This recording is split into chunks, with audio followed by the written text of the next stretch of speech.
सुप्रभातम छात्रों, एक बार फिर से आपका कक्षा 9th के हिंदी इंग्लिश मीडियम के छात्रों का ऑनलाइन कक्षा में फिर से स्वागत है। बच्चों, अपन ने पहले कारक प्रकरण में प्रथमा विभक्ति पढ़ ली थी। ठीक है, प्रथमा विभक्ति कहाँ कहाँ आती है ये मैंने आपको बताया। प्रथमा विभक्ति है वो लिंग में, परिमाण में, वचन में बताई थी आपको। लिंग, परिमाण, वचन और संबोधन और एक इति के युग में आपको प्रथमा विभक्ति बताई थी। ठीक है बच्चों, सुन पा रहे हैं? तो आज अपन पढ़ रहे हैं द्वितीय विभक्ति। द्वितीय विभक्ति कहाँ लगती है, पहले तो ये समझना है कि किसी भी वाक्य में को आ जाए। जैसे राम पुस्तक को पढ़ता है, तो पुस्तक को आ गया तो यहाँ द्वितीय विभक्ति लगेगी। कर्ता ने कर्म को, ठीक है, साधारणतया। और उपपद आएगा तो अलग पहचान होगी। ठीक है, वो पद की पहचान होगी। तो कर्म कारक में को चिन्ह को बताने के लिए द्वितीय विभक्ति काम में आती है या लगती है। जैसे ध्यान देना, रामः पुस्तकम पठति, राम पुस्तक पढ़ता है या राम पुस्तक को पढ़ता है, तो यहाँ को आया, इसमें कारक विभक्ति है। ठीक है ना, कारक, उपपद नहीं है, कारक विभक्ति, कारक चिन्ह के अनुसार। तो यहाँ द्वितीय विभक्ति आ गई। ठीक है, पुस्तक में सर्वे जना जलम पिबन्ति, सभी लोग जल पीते हैं, तो जलम में विभक्ति आ गई द्वितीय। ठीक है ना, जलम नपुंसकलिंग का शब्द है।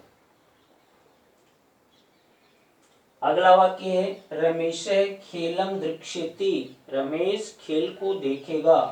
तो दृक्ष्यति देखेगा भविष्य काल की क्रिया है। यहाँ देखो द्वितीय विभक्ति आई है।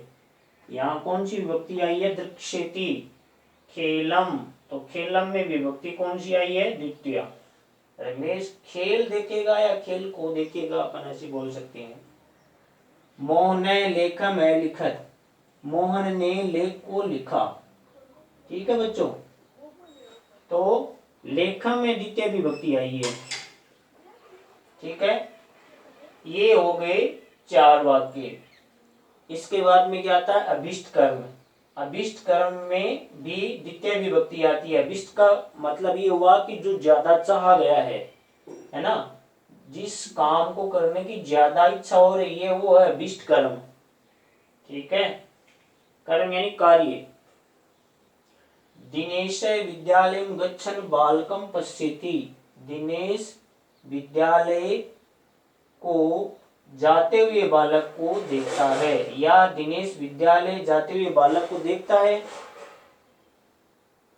तो वो विद्यालय जाते हुए बालक को देखता है, उसको देखने की ज्यादा इच्छा हो रही, इसलिए अभिष्ट कर्म हो गया, तो विद्यालय में आ गया द्वितीय विभक्ति।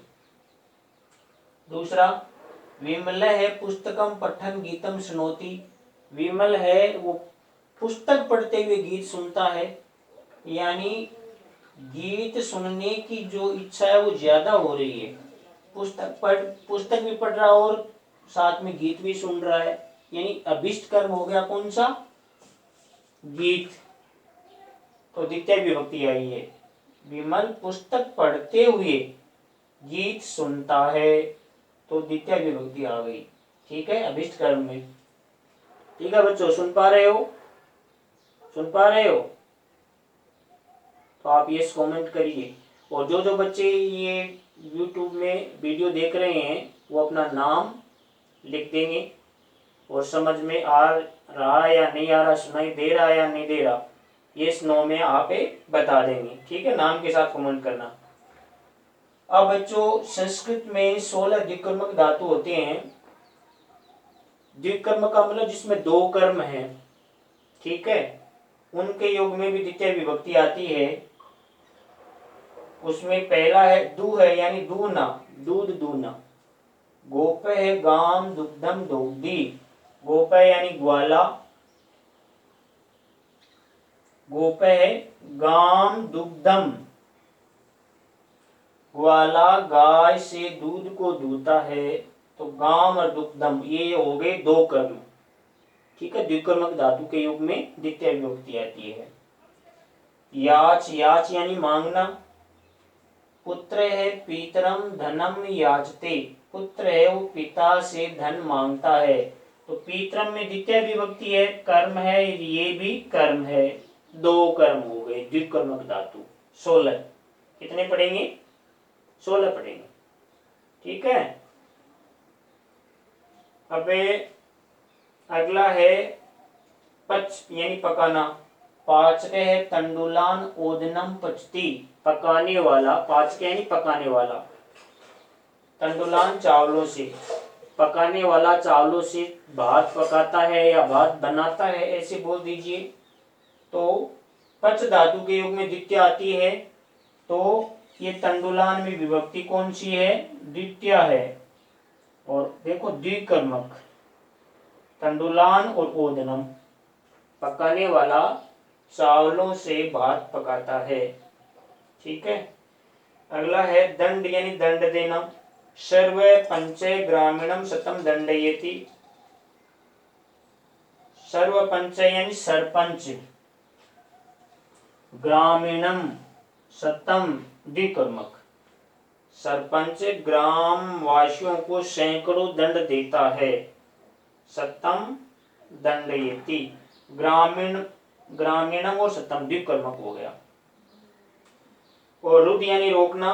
ग्राम सेवक गाम व्रजम अवरुंधी, रुद यानी रोकना, तो गांव सेवक है वो गाय को वृज में जाने से रोकता है, ग्राम सेवक गाय को, द्वितीय विभक्ति, द्वितीय विभक्ति द्विकर्मक, ग्राम सेवक गाय को वृज में जाने से रोकता है।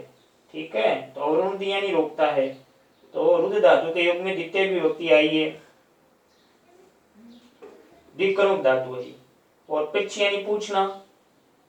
सेवक है स्वामिनम कार्यम पृच्छति, सेवक है वो स्वामी को कार्य पूछता है, तो स्वामिनम में कौन सी विभक्ति है? द्वितीय, कार्यम द्वितीय, द्विकर्मक धातु है, स्वामिनम और कार्यम। पृच्छ धातु के युग में द्वितीय विभक्ति आती है, जैसे अभी ये ऐसे बन गया, सेवक स्वामी से कार्य पूछता है, ऐसे भी अपन बोल सकते हैं, लेकिन पृच्छ धातु के युग में द्वितीय विभक्ति आती है। मैं तुमसे प्रश्न पूछता हूं, ये वाक्य ऐसे है, तो अपन हम त्वाम पृच्छामि, मैं तुमसे पूछता हूं, तो द्वितीय विभक्ति आएगी। तुम से भले आ जाए, लेकिन पृच्छ आ गया तो द्वितीय विभक्ति आएगी, क्योंकि पृच्छ धातु द्विकर्मक धातु के योग में द्वितीय विभक्ति आती है। ठीक है बच्चों, तो आप प्रथमा विभक्ति याद कर लेना, छोटी सी है, कारक चिन्ह याद कर लेना, और द्वितीय विभक्ति लगती कहाँ है ये आपको याद रखना है। को चिन्ह को बताने के लिए द्वितीय विभक्ति काम आती है, और कर्म कारक में द्वितीय विभक्ति आती है, सीधी सी बात है, कर्ता ने कर्म को। और उपपद विभक्ति विशेष शब्द अपन और पढ़ेंगे नीचे, ये मैंने वाक्य बता ही दिए आपको सारे, समझ में आ गए क्या? बोलो। ठीक है, देख रहा हूँ कमेंट आपके, तो आप इसको याद कर लोगे, ये महत्वपूर्ण विभक्ति है परीक्षा की दृष्टि से। ठीक है, वीडियो देखने के लिए आप सभी का बहुत बहुत धन्यवाद। भवतां सर्वेषां मंगलम भूयात्। धन्यवाद।